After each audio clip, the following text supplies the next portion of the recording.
Hey guys, back at it with the Ariens 20-inch or 28-inch deluxe snowblower. Bit of a backstory. I had this working again for I think I took it out twice. Worked really well, and then the last snowfall it wouldn't start. So I just wanted to see if it was just because it was super cold. The only thing I've done is I did take the muffler, the top off, fuel's on. See what we get.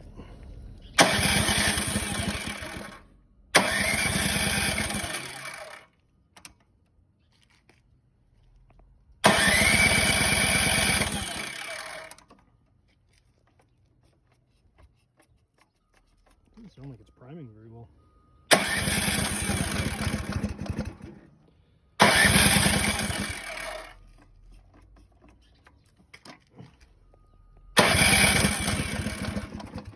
Back to the drawing board.